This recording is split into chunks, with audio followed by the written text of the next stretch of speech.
መጽሐፍ ቅዱሳችን በቆላስይስ መልእክት ምዕራፍ 3 ቁጥር 16 ላይ እንደዚህ የሚል ሐሳብ ይነግረናል። እስኪ አብረን እናንብበው። የክርስቶስ ቃል በሙላት ይኑርባችሁ፣ ወይም የእግዚአብሔር ቃል በሙላት ይኑርባችሁ። እርስ በርሳችሁ በጥበብ ሁሉ ተማማሩ፣ ተመካከሩ፣ በመዝሙርና በማህሌት በመንፈሳዊም ቅኔ በማመስገን በልባችሁ ለእግዚአብሔር ዘምሩ። የእግዚአብሔር ቃል በሙላት ይኑርባችሁ። አማኝ ሊሞላ የሚገባው በአምላኩ በእግዚአብሔር ቃል ነው። የእግዚአብሔር ቃል በሙላት የሌለበት ሰው የመጣው ነፋስ የመጣው ወጀብ በቀላሉ ይጥለዋል። የእግዚአብሔር ቃል በሙላት የሌለበት ሰው ለፈተና ቀላል ነው የሚሆነው። የትኛውም የመጣው ተግዳሮት በቀላሉ ይዞት ይሄዳል። የሚያጸናን ከአምላካችን ከእግዚአብሔር ጋር የጀመርነውን ጉዞ እንድንቀጥል የሚያደርገን የአምላካችን የእግዚአብሔር ቃል ነው። በአምላካችን በእግዚአብሔር ላይ ያለን መታመን የሚጨምረው፣ በእግዚአብሔር ላይ የምንደገፈው፣ በእግዚአብሔር ላይ የምንመካው ጌታችን ኢየሱስ ክርስቶስ እንደሄደ ተመልሶ ይመጣል የሚለውን የምናምነው፣ በቅድስናና በንጽህና ጌታችንን የሚመጣው ሙሽራችንን የምንጠብቀው እግዚአብሔር ቃል በሙላት ውስጣችን ሲኖር ነው። በእግዚአብሔር ቃል አእምሯችን ሊሞላ ይገባዋል። ውስጣችን በእግዚአብሔር ቃል ሊያዝ ይገባል። እግዚአብሔር ቃል በውስጣችን ከሌለ ማንም የፈለገውን ቢነግረን እናምናለን፣ እንታለላለን። ከእግዚአብሔር ቃል ውጪ ቢነገረንም አናውቅም ማለት ነው። እግዚአብሔር በየትኛው ይከብራል፣ እግዚአብሔር በየትኛው ይደሰታል አናውቅም። እግዚአብሔር ቃል በውስጣችን ከሌለ የሚነገረን ሁሉ እውነት ይመስለናል፣ ወይም የሚነገረን ሁሉ ስህተት ይመስለናል። የምናየው ሁሉ ክፉ ይመስለናል፣ ወይም የምናየው ሁሉ ያስደስተናል። ሕይወትን ያለ እግዚአብሔር ቃል መምራት አይቻልም። የሕይወታችን ልኬት የተሰራው በእግዚአብሔር ቃል ላይ ነው። እግዚአብሔር በዚህ ቃል ጸንተን እንድንኖር ውሃ ልካችንን ያደረገው እግዚአብሔር በቃሉ ላይ ነው። ያለ እግዚአብሔር ቃል መሰረታችን ጽኑ አይሆንም። ስለዚህ የእግዚአብሔር ቃል በሙላት ይኖርብን። የእግዚአብሔር ቃል በሙላት እንዲኖርብን ምን ማድረግ አለብን? የመጀመሪያው ነገር ማንበብ ነው። ቁጭ ብሎ የእግዚአብሔርን ቃል ማንበብ፣ እግዚአብሔርን ቃል መመገብ።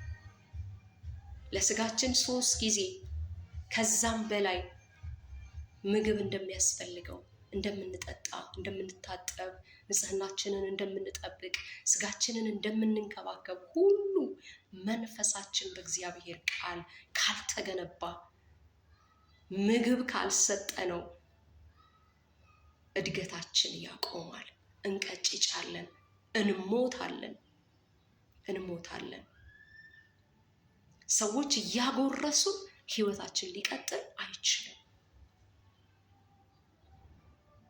እሁድ እየሄድን በስብከት ህይወታችንን ማስቀጠል አንችልም። እኛ ማንበብ አለብን። ሙሉ ሰው ለመሆን የእግዚአብሔርን ቃል ማንበብ አለብን። ሙሉ ሰው ያደርጋል የእግዚአብሔር ቃል። ክብር ለእግዚአብሔር ይሁን። የእግዚአብሔር ቃል ሙሉ ሰው ያደርጋል፣ አዋቂ ያደርጋል፣ ጥበበኛ ያደርጋል፣ ማስተዋልን ይሰጣል፣ ራስን መግዛትን ይሰጣል። እግዚአብሔርን የምንፈራበትን መንገድ ያሳየናል። እግዚአብሔርን ቃል ስናነብ የአምላካችን የእግዚአብሔር መንፈስ ከኛ ጋራ በኃይል ለመስራት፣ እኛን ለመምራት፣ እኛን ለመርዳት፣ እኛን ለመቆጣጠር እድል ያገኛል።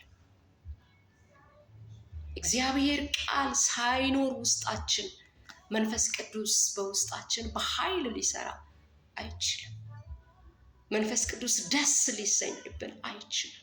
ሊገዛን አይችልም። ሊመራን አይችልም። ልጁ ኢየሱስ ክርስቶስን መምሰል አንችልም። እግዚአብሔርን ወደ ማወቅ አንደርስም። ኢየሱስ ክርስቶስን ወደ መምሰል ህይወት ማደግ ትፈልጋላችሁ? ቃሉን አንብቡ። እግዚአብሔርን ቃል አንብቡ፣ ተመገቡት። እግዚአብሔር ቃል ህይወት ሙሉ የሆነ ቃል ነው። ሰላም ያለው ቃል ነው። እረፍት ያለው ቃል ነው። ድል ነሺ ቃል ነው። ጠላቶቻችንን ድል የምንነሳበት ቃል ነው። የአምላካችን የእግዚአብሔር ቃል። ጌታችን ኢየሱስ ክርስቶስ በማቴዎስ ወንጌል ምዕራፍ 4 ላይ በዲያብሎስ በተፈተነ ጊዜ ያሸነፈው ከዚህ ቃል እያወጣ ነው። ጠላቶቻችሁ እንዲዋረዱ ትፈልጋላችሁ? እግዚአብሔር ቃል በሙላት ይኖርባችሁ። ድል መንሳት ትፈልጋላችሁ? የእግዚአብሔር ቃል በሙላት ይኖርባችሁ። መቀደስ ትፈልጋላችሁ? እግዚአብሔር ቃል በሙላት ይኖርባችሁ። ዓለምና በዓለም ያለውን አለመምሰል ትፈልጋላችሁ? እግዚአብሔር ቃል በሙላት ይኖርባችሁ። በእግዚአብሔር ቃል ካልተሞላን ዓለም ልትሞላን ተንሰፍስፋ ትጠብቀናለች። ባዶ የሆነ ነገር ከተገኘ ሊሞላ የሚፈልግ ብዙ አለ። ሰይጣን አለ፣ ክፉ ሐሳብ አለ፣ ርኩሰት አለ፣ የሰዎች ጠማማ ሐሳብ አለ። ከተሞላችሁ ግን የተሞላን ህይወት ጠላት አይደፍረውም። ኢየሱስ ጌታ ነው። አሜን። የተሞላን ህይወት ዓለም አትደፍረውም። ልትሞክራችሁ ትችላለች፣ ግን ሙሉ ናችኋ። በቃሉ ትመክቱታላችሁ የመጣውን ማዕበል። ሰይጣን ሊሞክራችሁ ይችላል፣ በቃሉ ታሸንፉታላችሁ። አያችሁ፣ ሰይጣን ኢየሱስን ፈትኖታል። በምንድን ነው ያሸነፈው? በቃሉ። ሙሉ ነዋ ኢየሱስ። እንደዚህ ተብሎ ተጽፏል እያለ ነው ያሸነፈው። ጠላት እንዲሸነፍ ከፈለጋችሁ እግዚአብሔርን ቃል አንብቡት። እግዚአብሔር ቃል ደግሞ ይጣፍጣል። ከማር ወለላ ይልቅ ጣፈጠኝ ብለው ጽፈውልናል አባቶቻችን። ከወርቅ ይልቅ ንጹህ የሆነ የነጠረ ነገሮች ሁሉ የሚመዘኑበት፣ ትንቢት ቢሆን የሚመዘነው የሚፈተነው የሚመረመረው በዚህ ነው። የትኛውም ነገር የሚመረመርበት የሚመዘንበት ሚዛን የጠበቀ ህይወት ለመኖር የእግዚአብሔር ቃል በሙላት ይኖርብን። የእግዚአብሔር ቃል ሱሰኞች ሆኑ፣ ሱሰኛ ሆኑ። በቃ የእግዚአብሔርን ቃል ሳትበሉት ላትውሉ፣ ሳትመገቡት ላትውሉ፣ ልብስ ሳትለብሱ አትወጡም አይደለም። አያችሁ፣ የጤናማነት ምልክት ነው። የእግዚአብሔርን ቃል መብላት የጤናማነት ምልክት ነው። ጤናማ ያልሆኑ ሰዎች፣ አእምሯቸው ጤናማ ያልሆኑ ሰዎች ናቸው ልብሳቸውን በአግባብ ሳይለብሱ ወይም ምንም ሳይለብሱ የሚወጡት። አያችሁ፣ ጤናማ ያልሆነ ወታደር ነው ትጥቁን ሳያሟላ ጦር ሜዳ የሚገባው። እኛ ጦር ሜዳ ውስጥ ነው ያለነው። ዓለም ትፈልገናለች፣ ሰይጣን ይፈልገናል። ስጋ ራሱ በመንፈስ ላይ ተቃዋሚ ነው። ፈላጊዎቻችን ብዙ ናቸው፣ ለክብር ሳይሆን ለውርደት። ጦር ሜዳ ነው ያለነው፣ ውጊያ ላይ ነው ያለነው። ይሄ ውጊያ የሚያበቃው ጌታችን ኢየሱስ በክብር ሲመጣ ወይም እኛ የምድር ጉዟችንን ጨርሰን ወደ እሱ ስንሄድ ነው። ስለዚህ ውጊያ እንደጨረሰ ሰው፣ ከሰልፍ እንደወጣ ወታደር ያለ ትጥቅ ባዷችንን ከተገኘን እንበዘበዛለን፣ እንንበረከካለን፣ እንሸነፋለን። እግዚአብሔር አምላክ ወደ ቃሉ ልባችንን መንፈሳችንን ይመልሰው። አሜን። እግዚአብሔር ይርዳል። እግዚአብሔር ይባርካችሁ። ተባረኩልኝ።